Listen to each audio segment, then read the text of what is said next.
নমস্কার বন্ধুরা, শুভ দুপুর সবাইকে। আজকে শেয়ার করব একদম সিম্পলভাবে আলু ফুলকপির তরকারি। আর এই তরকারিটা ভাত, রুটি, পরোটা সব কিছুর সাথেই খেতে পারবেন। চলুন দেরি না করে শুরু করি। আগে থেকে আমি কুকারে রান্নাটা করব, তো সেই জন্য কুকার বসিয়ে দিয়েছি। তারপরে গোটা জিরে ফোড়ন দিয়ে আলু ফুলকপি লবণ হলুদ দিয়ে লাল করে ভেজে নিয়েছি। তারপর এখানে টমেটো দিয়ে দিলাম, মিডিয়াম সাইজের দুটো টমেটো দিয়ে আলু ফুলকপি একসাথে আবারও ভেজে নিচ্ছি। তারপরে দিয়ে দেবো পেস্ট করে নেওয়া মশলা। এখানে আমি আদা, রসুন, কাঁচা লঙ্কা, পেঁয়াজ আর এক টুকরো দারচিনি একসাথে পেস্ট করে নিয়েছি, ছোট মিক্সি জারে দিয়ে দিলাম। মশলাটাকে দিয়ে ভালো করে কষিয়ে নেব। খুবই কম সময়ে হয়ে যায় এই রেসিপিটা। এবার দিয়ে দিচ্ছি সামান্য কিছুটা জল। যদি রেসিপিটা ভালো লাগে অবশ্যই একটা লাইক ও কমেন্ট করে জানাবেন। এবার দিয়ে দিচ্ছি বন্ধুরা গুঁড়ো মশলা। গুঁড়ো মশলার মধ্যে দিয়ে দিলাম হলুদ গুঁড়ো, লঙ্কার গুঁড়ো, সামান্য একটু লবণ স্বাদ অনুযায়ী আর অল্প একটু চিনি।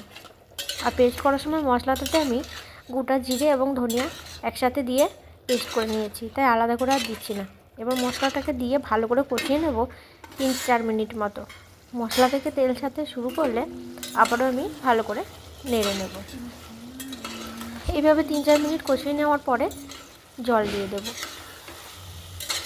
ফুলকপি আলুর এই রেসিপিটা বানাতে কিন্তু অনেকটাই সহজ, আর খেতে কিন্তু বন্ধুরা দারুণ হয়। এবার জল দিয়ে সিদ্ধ করে নেব। অনেক বেশি জল দেবো না, খুব একটা পাতলা বা গাঢ় করব না এই তরকারিটা, যাতে ভাত, রুটি, পরোটা সব কিছুর সাথেই খাওয়া যায়।